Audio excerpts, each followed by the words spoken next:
The next speaker, I got to thinking about how I'm going to introduce the next speaker. I have tremendous respect and appreciation for this man. And I was thinking, you know, in rodeo country here in Oklahoma, we always save the bull ride for last. But we've had one bull ride presentation after another right here. This has been a stellar lineup of great speakers who are speaking truth to power with passion, with God Almighty at their back. Our last but our not least speaker is a champion for Oklahoma and is a fifth-generation Oklahoma, born and raised in Oklahoma City.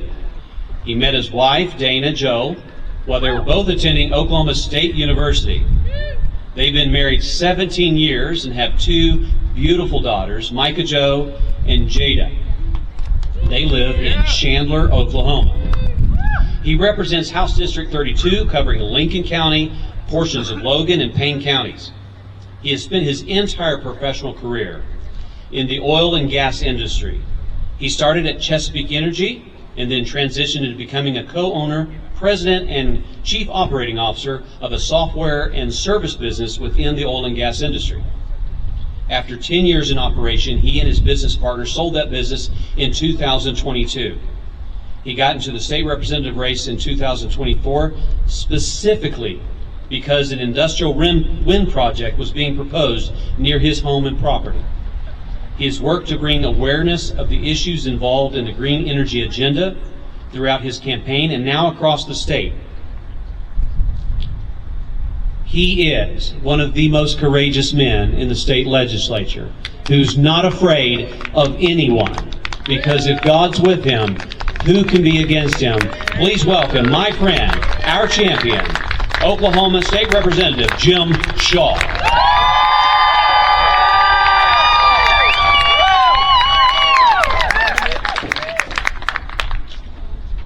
All right, so I have the privilege of kind of bringing us home at the end of our event here. Let's take another second and give a round of applause to CFACT and every speaker that we've had today. This has been really, really good.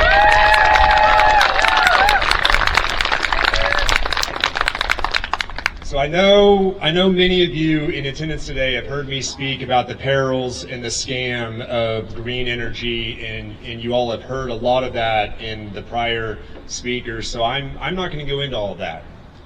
I'm going to start us off with a quote from Thomas Fuller that says, "Little shame, little conscience, and much industry will make a man rich."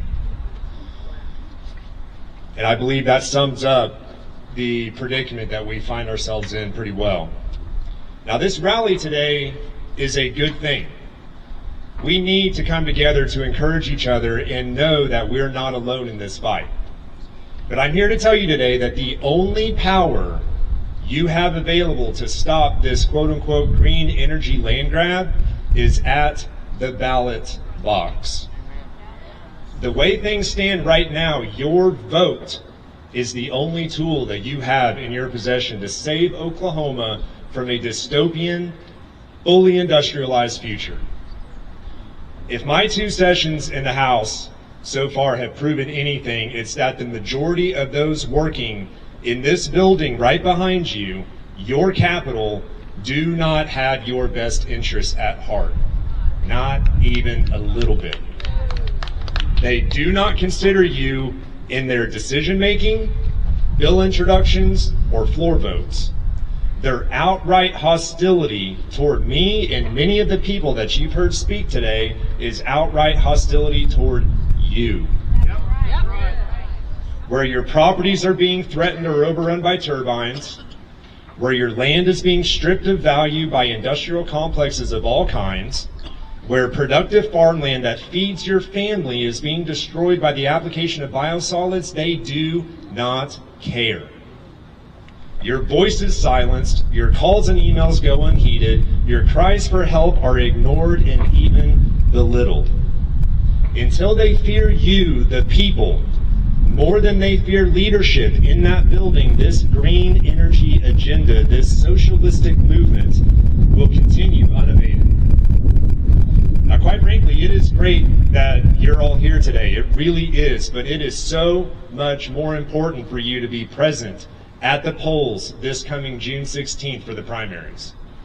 Put that date in your calendar right now, June 16th, the primaries, and then any runoffs that take place in August. These are the most important timeframes in our election process. This is not a fight of Republican versus Democrat. It's not. Conservative versus liberal, land versus destruction, the American dream versus money and greed for a few, right versus wrong, life versus death. Yes, it is that serious. We have to show up in droves to vote the bad guys out and get the good guys and gals in, or it's game over. Vote. We must vote. I want to also take a minute. I want to encourage you all. If you have ever considered running for public office, or better yet, if you have never considered running for office, now is the time for you to do so. I mean, take me for an example. A couple of years ago when I got into that race, that was not even close to being on my radar, was not on my bucket list. We sold the business a few years prior to that. Dana and I had a much different idea of what the next chapter in our lives would be, but the Lord called me into it, and I give him all the praise, honor, and glory, and I am grateful that I get to serve the people of House District 32 in this state. So if you have not thought about it, think about it, pray about it, talk to your family, talk to your neighbors, talk to your friends, talk to those of us that are living this every single day and ask us what it's really like. But I encourage you to think about it for yourself or to encourage someone else that you know. I'm not completely alone up here, thank God, but we need a lot more backup. I've been told multiple times by several different outlets that on a national level, no one, with the exception of CFAC, because obviously they're here and they're engaged and they're helping us, but on a national level, no one is that concerned about everyday Oklahomans. You know what that means? We're on our own to clean up the government in this state. We're on our own to replace those in power who aren't listening to us with those who will listen to us. I'm telling you, this state, my district, and the rest of this state, I have met thousands upon thousands of people across this state.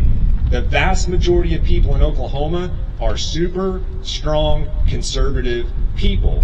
But the people in that building behind you, the people in that building, the supermajority Republican-led legislature in the House and the Senate is not conservative.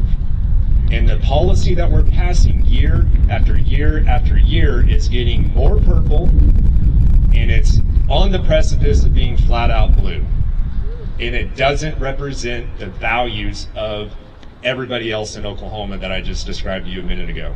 More rhinos. Yes. And everybody in that building, we all took an oath to uphold our Constitution, which we all remember is supposed to be of the people, by the people, for the people. You know what it's not? It's not of the legislator, by the lobbyist, for the special interest.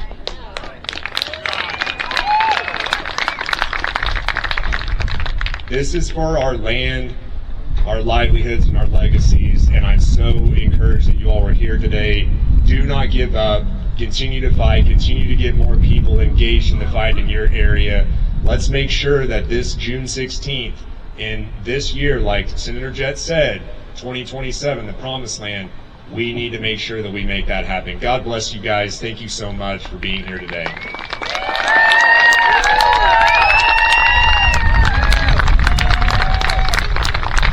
I want to take just a minute, just a few housekeeping announcements before you all leave. Number one, if you have a sign and you've been holding a sign, or you want to take one before you go, there are 8 stakes over here that you can put that in your yard or on the roadway. So be sure to grab an H stake on your way out. And also, if you all would be willing to entertain us for just a little bit longer, if everybody wants to take a step back and stand on the steps, all of the speakers, if we go over there, we'd love to take a group photo. Okay, so Group photo to let everybody know back home and everybody in that building know that we're not messing around. So let's all go back there to those steps. Oh, and if you haven't signed in, do that before you leave. Make sure you sign in or sign out on your way out. Thank y'all.